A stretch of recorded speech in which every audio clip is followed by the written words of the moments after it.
안녕하십니까.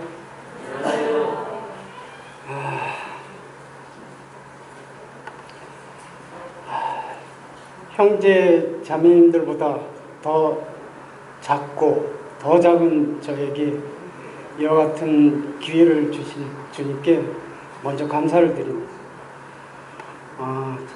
참 부족한 자인데도 불구하고 이와 같은 자리를 통해서 형제 자매님들을 뵐 수 있다는 게 저에겐 크나큰 영광이라고 생각합니다. 먼저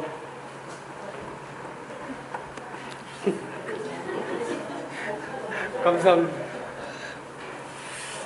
키가 작다 보니까 좀 그러네요. 그래도 제 형제님이 고형제님이 참 센스가 많으시고 참 이런 것이 교회 안에서 정말 필요한 것 같다는 이렇게 또 생각이 듭니다. 말씀 시편 133편 말씀 보겠습니다.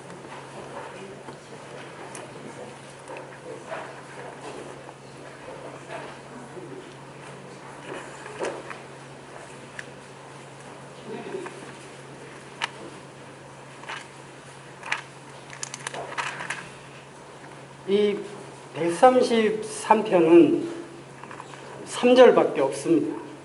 3절까지밖에 없는데 주님이 기도 가운데 이 말씀을 통해서 형제 자매들과 교제하라는 뜻으로 또 받고 이렇게 대하게 됐습니다. 시편 133편 1절부터 3절까지 같이 읽겠습니다. 시작. 보라, 형제가 연합하여 동거함이 어찌 그리 선하고 아름다운고, 머리에 있는 보배로운 기름이 수염 곧 아론의 수염이 흘러서 그의 옷깃까지 내린 것 같고, 헐몬의 이슬이 시온의 산들에 내린 같도다. 거기서 여호와 앞에서 보물벽을 명하셨나니 곧 영생이로다.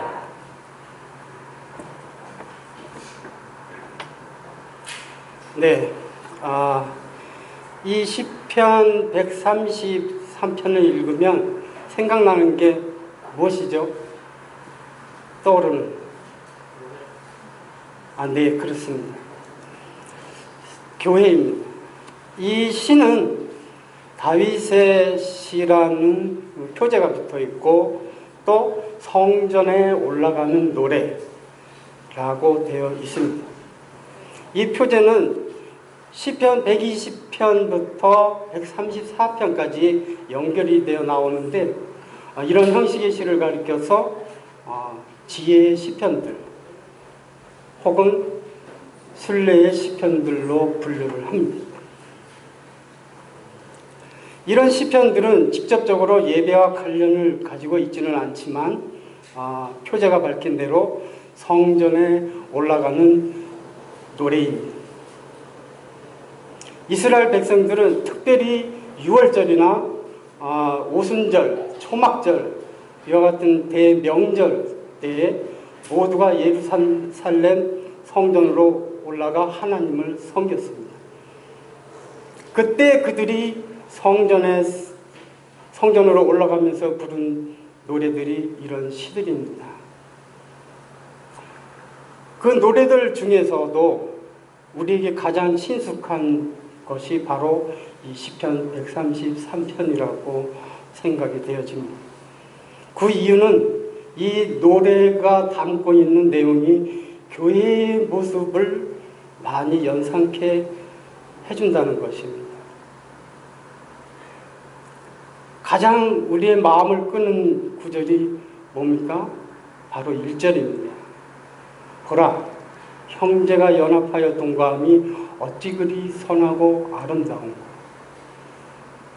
원문대로 직역해보면 보라, 얼마나 선하고 얼마나 즐거운가. 형제들이 함께 사는 것이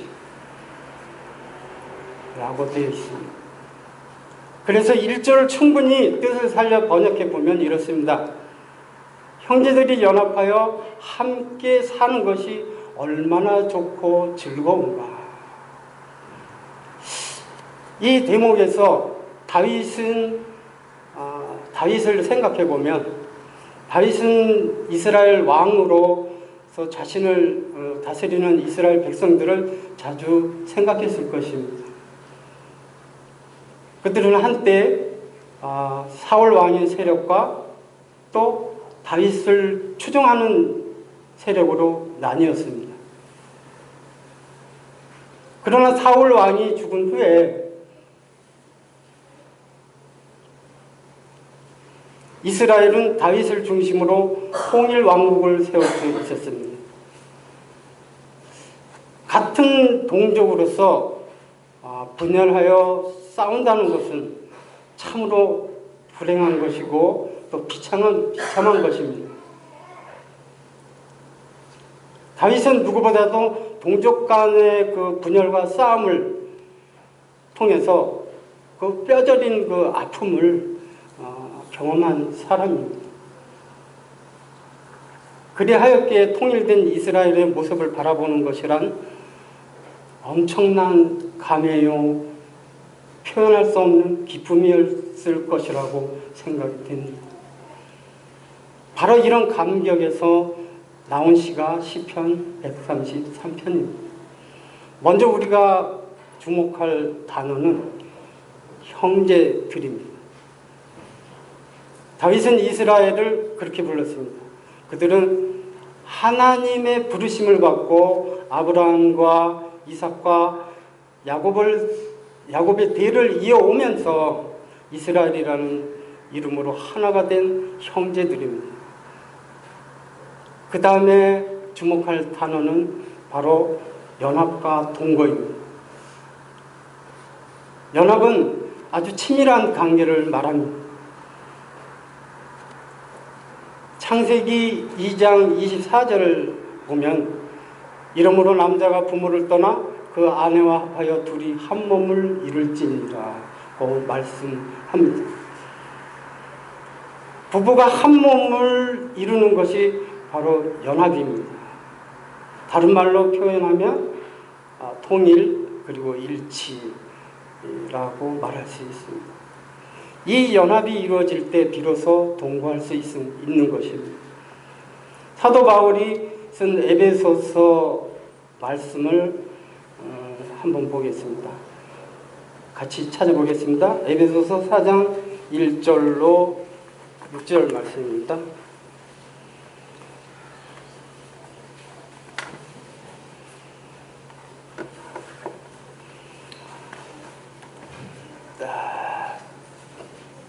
찾으셨으면 같이 읽어보도록 하겠습니다. 에베소서 4장 1절로 6절 말씀입니다.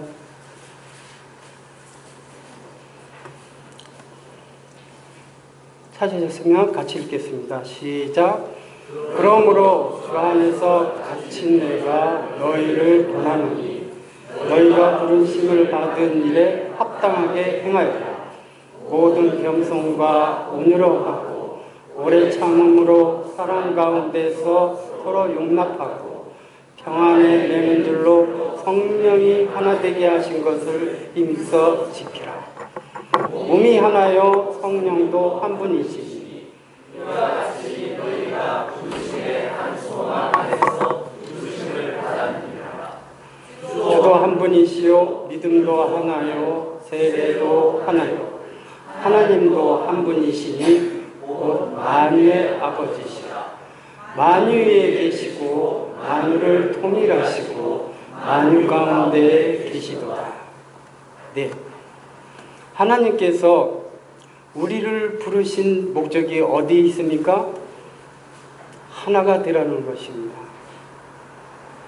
하나님의 뜻은 만유를 통일하시는 것입니다. 그러므로 교회는 본질적으로 하나가 되어야 합니다. 그래서 바울은 이렇게 말합니다. 에베소서 4장 13절 말씀을 한번 보겠습니다. 같이 또 읽어볼까요? 시작. 우리가 다 하나님의 아들을 믿는 것과 아는 일에 하나가 되어 온전한 사람을 이루어 그리스도의 장성한 분량이 충만한 데까지 이르리니. 네, 이 말씀에는 우리가 알아야 할 세 가지가 있습니다. 첫째는 우리가 하나가 되어야 할 것이 무엇인가라는 것입니다. 우리는 두 가지에서 하나를 이루어야 합니다. 뭐냐면 그것은 하나님의 아들을 믿는 것과 또 아는 것입니다. 그리고 두 번째로 우리가 왜 하나가 되어야 하는 것입니다. 그 이유는 우리가 다 온전한 사람을 이루어 그리스도에게까지 자라야 하기 때문입니다. 셋째는 왜 하나님의 아들인가라는 것입니다. 하나님의 아들 예수 그리스도는 모든 것을 하나로 모으는 출발점이요 그리고 원동력이기 때문입니다. 또 4장 16절 말씀을 보면요, 제가 읽겠습니다. 그에서 온몸이 각 마디를 통하여 도움을 받음으로 연결되고 연합되어 결합되어 각 지체의 분량대로 역사하여 그 몸을 자라게 하며 사랑 안에서 스스로 세우느니라. 우리는 에베소서 4장 말씀 속에서 하나가 되어야 하는 것과 또 거기에서 온몸이 각 마디를 통하여 도움을 받음으로 연결되고 연합되어라는 말씀과 같이 연합의 의미를 볼 수 있습니다. 교회의 모습이 바로 이런 것입니다. 교회의 본질은 연합인데 하나님의 백성이 하나로 연합하는 것을 보면 지극히 즐거운 법입니다. 그러나 다양한 색채의 옷을 입은 신앙이나 아주 다양한 의견을 가진 그리스도인이 갖가지 길로 행하는 것을 보는 것은 정말 슬픈 일입니다. 우리는 다양한 색채의 옷을 입은 사람들과 다양한 의견을 가진 사람들이 모인 교회입니다. 교회 안에서 우리가 연합하고 사랑으로 하나가 될 때, 그리고 우리가 동일한 생각을 하지 못해도 한 마음이 될 때, 혹은 의견과 판단이 다를지라도 사랑 가운데에서 하나가 되어 만날 때, 진리 안에서 한 마음이 될 때, 이런 교회 모습들이 연합과 동거라고 할 수 있습니다. 그리고 고린도전서 12장 말씀을 보겠습니다. 고린도전서 12장 12절로 27절까지 보겠습니다. 말씀을 많이 찾겠습니다.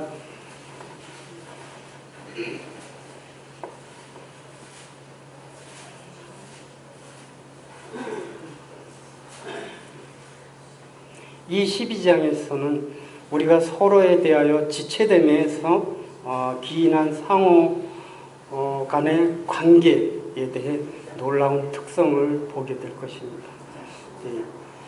12장 12절로 27절까지 또 같이 읽도록 하겠습니다. 시작. 몸은 하나인데 많은 지체가 있고 몸의 지체가 많으나 한 몸인가 같이 그리스도도 그러하니라. 우리가 유대인이나 헬라인이나 종이나 자유인이나 다 한 성령으로 세례를 받아 한 몸이 되었고 또 다 한 성령을 마시게 하셨느니라. 몸은 한 지체뿐만 아니요 여럿이니 만일 발이 이르되 나는 손이 아니니 몸에 붙지 아니하였다 할지라도 이로써 몸에 붙지 아니한 것이 아니요 또한 나는 눈이 아니니 몸에 붙지 아니하였다 할지라도 이로써 몸에 붙지 아니한 것이 아니니 만일 온몸이 눈이면 듣는 곳은 어디요 온몸이 듣는 곳이면 냄새 맡는 곳은 어디냐. 그러나 이제 하나님이 그 원하시는 대로 지체를 각각 몸에 두셨으니 만일 다 한 지체뿐이면 몸은 어디냐. 이 지체는 많으나 몸은 하나라.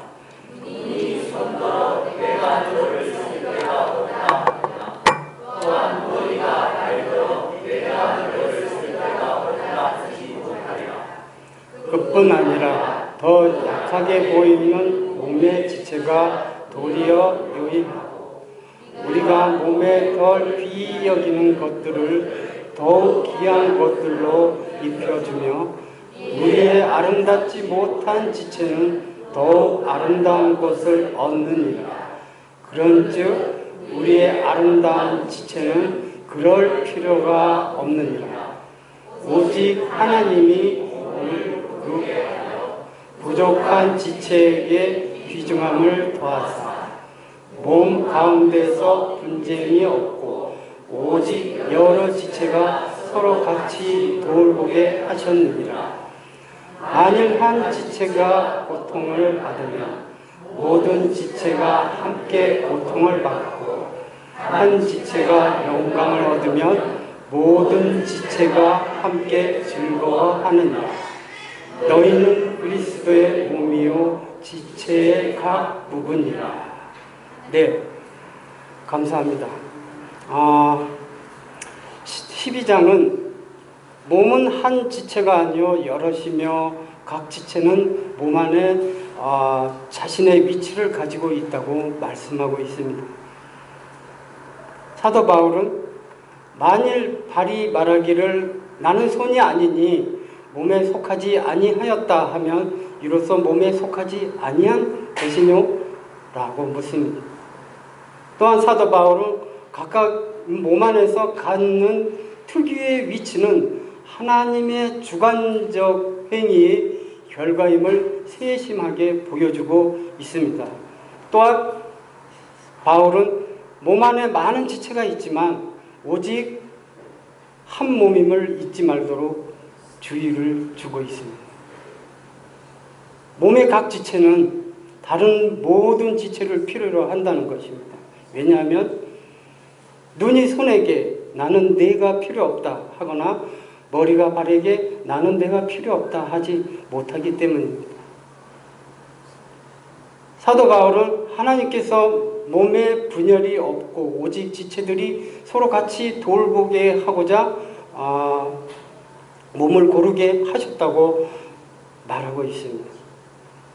또한 사도 바울은 지체들 간의 관계가 너무 친밀해서 한 지체가 고난을 받으면 모든 지체가 함께 고난을 받고 한 지체가 영광을 얻으면 모든 지체가 함께 기뻐한다는 점을 상기시켜주고 있습니다. 조금 전에 골서 형제님이 어제 몸이 아팠다고 그랬는데 정말 그렇습니다. 한 몸 전체가 느껴지는 것이죠.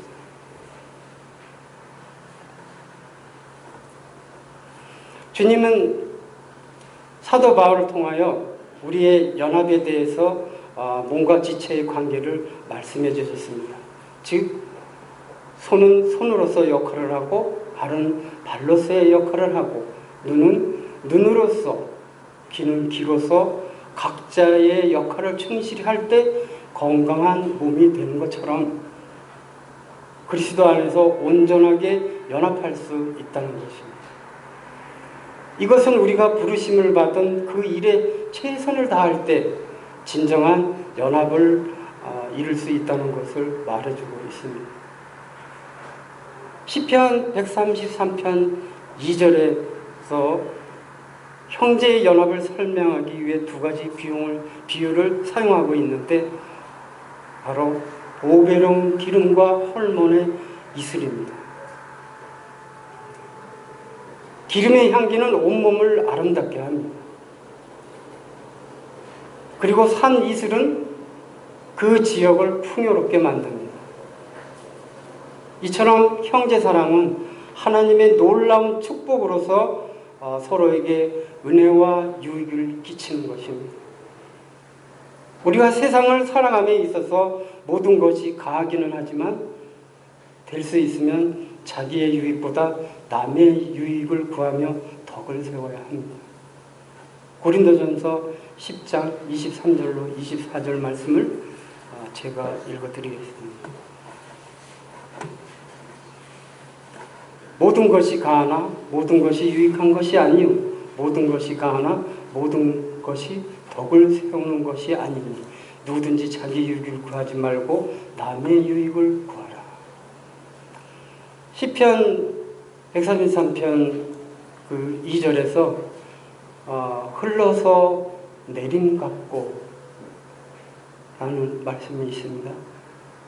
그리스도의 은혜와 거룩함은 그분의 모든 지체에게 머리에서 옷깃까지 흘러내립니다.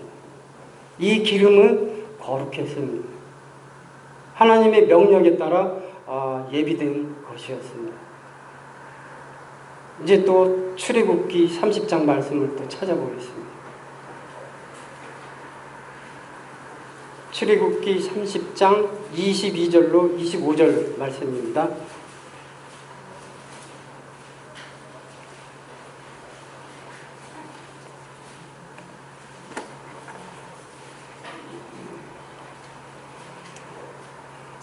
다 찾으셨으면 또 같이 읽어보도록 하겠습니다. 22절부터 25절까지.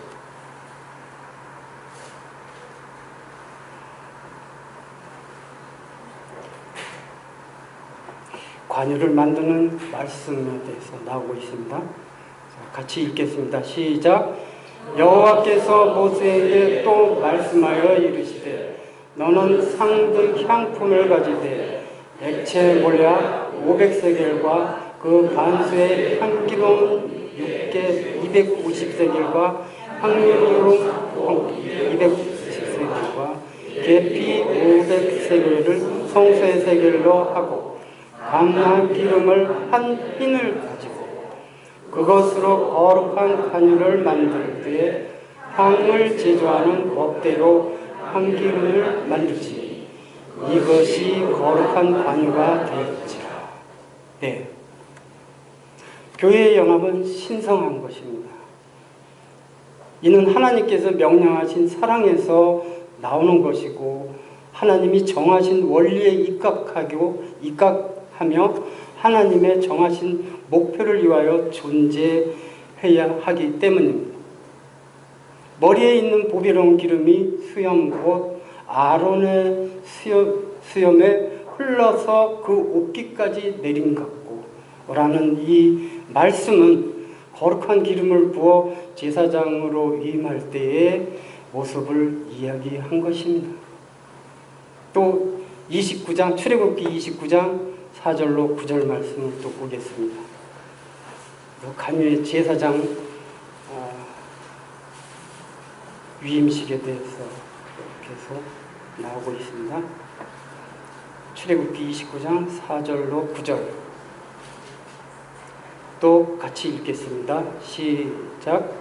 너는 아론과 그의 아들들을 희망문으로 데려다가 물로 씻기고 의복을 가져다가 아론에게 속옷과 에봇 받침 고독과 에봇을 입히고 흉패를 달고 에봇에 정교하게 짠 띠를 띠게 하고 그의 머리에 관을 씌우고 그 위에 거룩한 패를 더하고 관유를 가져다가 그의 머리에 부어 바르고 그의 아들들을 데려다가 그들에게 속옷을 입히고 아론과 그의 아들들에게 띠를 띄우며 관을 씌워 그들에게 제사장의 직분을 맡겨 영원한 규례가 되게 하라.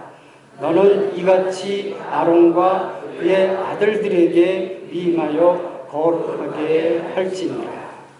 네, 29절 말씀은 제가 읽겠습니다. 아론의 성의는 후에 아론의 아들들에게 돌릴지니 그들이 그것을 입고 기름 부음으로 위임을 받을 것이며. 네.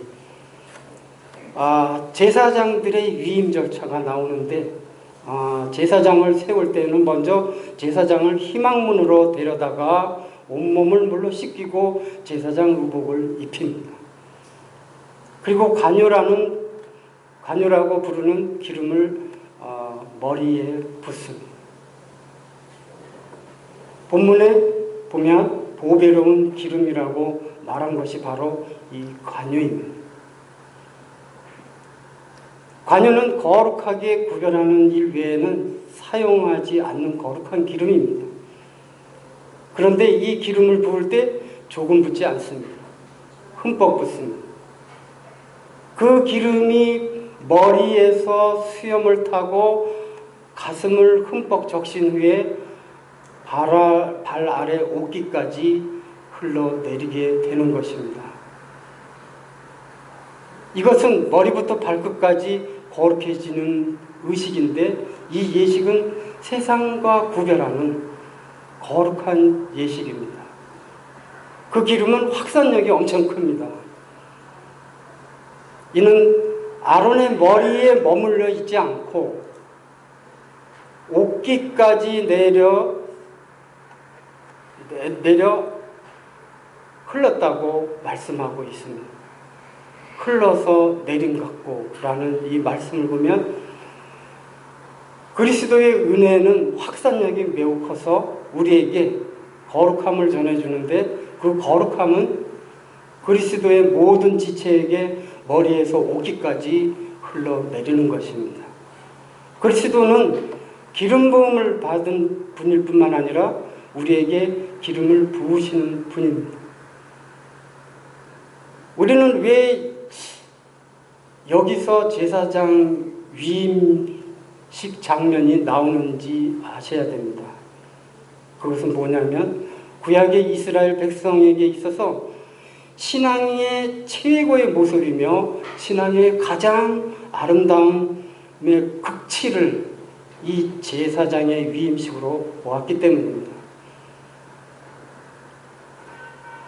이스라엘 백성들은 온몸을 씻고 제사장의 옷을 입고 기름을 흠뻑 부어 그 기름이 흘러 발 아래 옷깃까지 흘러내릴 때의 모습을 이 세상에서 가장 신성하고 거룩한 모습으로 보았기 때문입니다.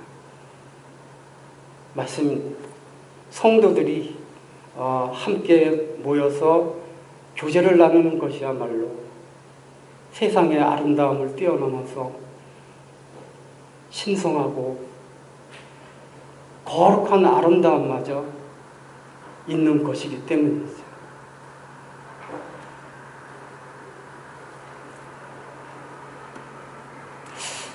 그리스도의 사랑은 내려가는 방식으로 복을 나누어 줍니다. 흘러서 내린 같고라는 이 말씀 속에 헐몬의 이슬이라는 이제 3절에 말씀이 나오는데 이 헐몬은 헐몬산, 헤르몬산이라고도 부르죠. 높이가 2814m가 돼서 엄청 높은 산입니다. 이 헐몬산의 인근 지역처럼 온 나라에 이슬이 그렇게 많이 내리는 곳은 없다고 합니다. 헐몬산 정상에 머물러 있는 구름으로 생긴 이슬은 늘 신선함과 시원함의 증거였습니다. 왜냐하면 팔레스타인 그 땅의 모든 습기를 가져다 두는 원청과도 같은 것이기 때문입니다. 향기로운 기름이 대제사장의 옷을 적시듯이 말입니다. 헐몬의 이슬이 시온의 산들에 내린 같도다. 이 시온의 산들은 바로 헐몬산 남쪽에 있는 낮은 봉우리들을 이야기하고 있는데 즉 이스라엘 땅을 말하고 있습니다. 예루살렘만 해도 해발 800m가 되거든요. 그 800m 고지에 있는데 그러나 헐몬산에 비하면 아주 낮은 봉우리에 속합니다. 매년 헐몬산에 덮여있는 이 하얀 눈이 녹아서 내리면서 이스라엘 땅에 많은 이슬을 맺히게 하고 또 이러한 이슬들은 많은 초목과 농작물을 싱싱하게 자라게 합니다. 그러므로 헐몬의 이슬은 곧 생명의 에너지 원이라고도 할 수 있습니다. 거기서 여호와께서 복을 명하셨나니 곧 영생이로다. 하나님은 연합된 우리를 축복해 주실 것을 약속해 주셨습니다. 여기서 거기란 바로 교회를 말합니다. 하나님은 거기서 우리에게 복을 명하셨습니다. 이와 같은 사실은 우리가 연합된 교회 속에 있다는 것 자체가 축복인 것입니다. 이처럼 형제가 연합된 교회의 아름다움을 노래하고 있는 이 시편은 우리에게 다음에 몇 가지 사실을 말해주고 있습니다. 첫째, 이 시편은 우리가 아름다움을 창조하기 위하여 부르심을 받은 자라는 것을 말해주고 있습니다. 형제가 연합하여 동거함이 어찌 그리 선하고 아름다운가. 우린 이 대목에서 형제가 연합할 때 그곳에는 아름다움과 감격이 있다는 것입니다. 그리고 둘째로는 이 시편은 우리가 어떻게 하나가 될 수 있는지를 말해주고 있습니다. 형제가 연합하여 동거함이 어찌 그리 선하고 아름다운 거라는 이 말씀 속에 우리는 연합을 통하여 아름다움을 창조할 수 있는 것입니다. 실제로 가정이 믿음 안에서 하나가 될 때, 그리고 그것은 천국이 되는 것입니다. 교회가 믿음 안에서 연합할 때 그곳은 만물을 충만케 하시는 자의 충만이 되고, 부부가 믿음 안에서 한 몸을 이룰 때 우리는 하나가 될 수 있는 것입니다. 세 번째는 이 시편은 우리가 연합할 때 하나님은 그것을 통하여 우리에게 복을 주실 것을 약속하셨습니다. 거기서 여호와께서 복을 명하셨나니 곧 영생이로다. 하나님께서 우리와 함께함을 통하여 베풀어 주시는 축복 가운데 하나는 우리가 함께하는 바로 그곳에서 하나님이 우리와 함께 해주신다는 것입니다. 마태복음 18장 20절 말씀에 보면 두세 사람이 내 이름으로 모이는 곳에 나도 그들 가운데 있겠다고 말씀하셨습니다. 이 말씀과 같이 하나님께서 함께 하시는 곳은 그곳이 어떤 곳이든 아름다운 곳입니다. 에덴이 아름다웠던 것은 그곳에 하나님께서 함께 하셨기 때문입니다. 이처럼 하나님이 함께 하시는 곳이 아름다운 것은 하나님은 선하신 분이기 때문입니다. 여기서 하나님의 속성을 말해주고 있는 선이라는 말에는 아름답다라는 뜻도 담겨 있습니다. 다윗의 찬송시 고백은 하나님이 함께 주시는 것이 어째서 그토록 놀라운 축복인지, 그리고 얼마나 아름다운 것인지를 말해주고 있는 것입니다. 결론적으로 말씀드리자면 다윗은 처음 왕위에 올랐을 때 수없이 많은 백성들이 그를 달갑지 않게 여겼습니다. 그리고 따르지 않았습니다.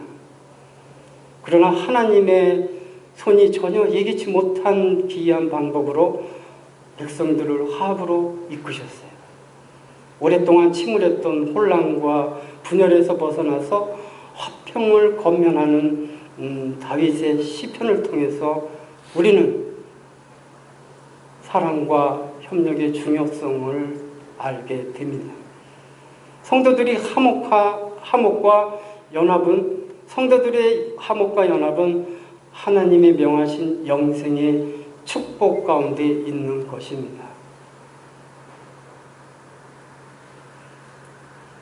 이 말씀 속에 시편 133편 1절로 3절 가운데 말씀을 보면서 교훈을 얻는 것은 다윗은 형제 사랑과 연합을 보배로운 기름과 헐몬 산의 이슬에 비유하고 있는데 값진 기름이 사람을 빛나게 하고 또 향기롭게 만들고 산에 맺힌 이슬이 생물들에게 생기를 불어 넣어주듯이 형제 사랑이 서로의 얼굴을 빛나게 하는 것입니다.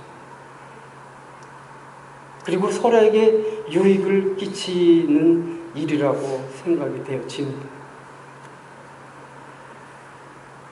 성도들이 교회에서 가정에서 교제를 나눌 때 대부분 인위적일 때가 많습니다. 그러나 하나님께서는 인간의 연합이 이런 육적이고 인간적인 기준에 의하여 이루어지는 것이 아니라 인간의 모든 교제와 연합 그리고 사람까지도 하나님의 말씀에 기초하지 않을 때 그것은 무의미하다고 말씀합니다. 하나님을 중심으로 한 연합과 교제만이 하나님 앞에서 인간을 선하게 하고 아름답게 해준다는 것을 시편 133편 말씀을 통해서 알 수 있는 것입니다.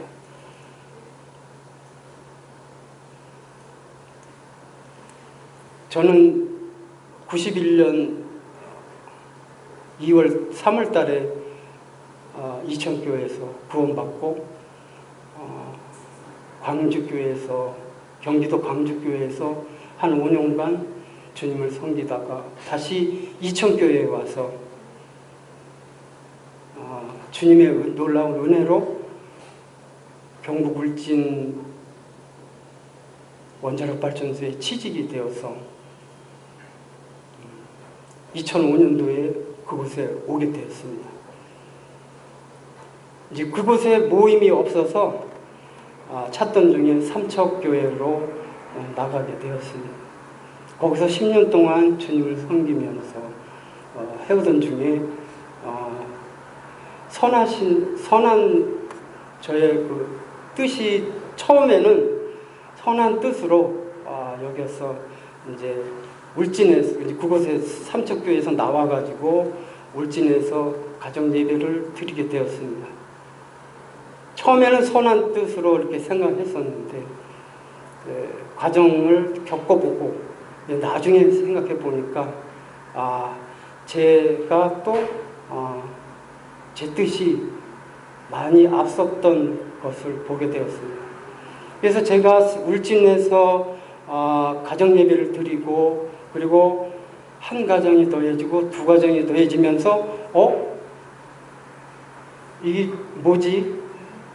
주님의 인도하심인가? 하는 그런 마음도 있었습니다. 그래서 사역이 아닌 사역을 시작하게 되었고 그때 임재영 형제님께서도 함께 해주셨습니다. 그래서 함께 저희 가정에서 예배를 드리다가 한 가정 두 가정이 또 1년 되니까 떠나더라고요. 삼척에서 울진까지 오는 게 너무 멀다 하여 이제 떠나고 임재영 형제님과 저희 가정이 이렇게 오붓하게 이제 예배를 또 저희 집에서 드렸습니다. 그렇게 해서 3년이 됐습니다. 3년 동안 예배를 드리면서 참 힘든 과정이었거든요. 모임 안에서 교제가 없고 교제가 끊기니까 영적으로 육적으로 모든 것이 힘들어지는 그런 상황에 처해서 작년 말쯤에 집사람하고 저하고 기도했습니다. 이게 어떻게 주님의 인도하심을 위해서 기도를 했는데 결과적으로 여기 강북 모임까지 이제 오게 되었습니다. 이곳에 와서 형제 자매님들을 뵈면서 모임 생활을 하는 것이 정말 영적인 축복이고 모임 안에서 거하는 것이 정말 우리가 이 교회는 주님의 피로 사신 교회잖아요. 정말 소중한 것을 이제 모임 생활을 하면서 그것을 느꼈기 때문에 울진에서 같이 우리가 독단적으로 이렇게 예배를 드리는 것이 힘든 것이었어요. 그래서 모임 안으로 들어오니까 다시 이렇게 형제 자매님들이 주님 안에서 이렇게 기쁘게 섬기는 모습을 보면서 제 마음 가운데 기쁨이 되었고 또 힘이 되었고, 울진에서 여기 오는 곳이 멀다고는 하지만 마음에 참으로 기쁨이 있습니다. 왜냐하면 이 모임 가운데 형제 자매님들을 뵙는 것이 주님을 보는 것과 같은 것이거든요. 그것은 저는 이 모임 생활을 하면서 그것을 많이 느꼈습니다. 그래서 말씀을 두서없이 참 전하게 됐는데 정말 이 모임이 소중하다는 것을 새삼 느끼게 되었고, 기도 가운데 이 시편 133편을 통해서 정말 모임 안에서 형제 자매님들이 같이 거하게 될 때 정말 주님 보시기에도 아름다운 것이고, 형제 자매님들이 또 볼 때도 다른 외지 교회에서도 볼 때도 정말 저것은 아름다운 곳이구나. 저는 앞으로도 강북교회가 주님 보시기에 합당한 아름다운 교회로 세워지기를 원하는 마음이 있습니다. 이런 마음에서 짧게 교제를 나눴습니다. 감사합니다.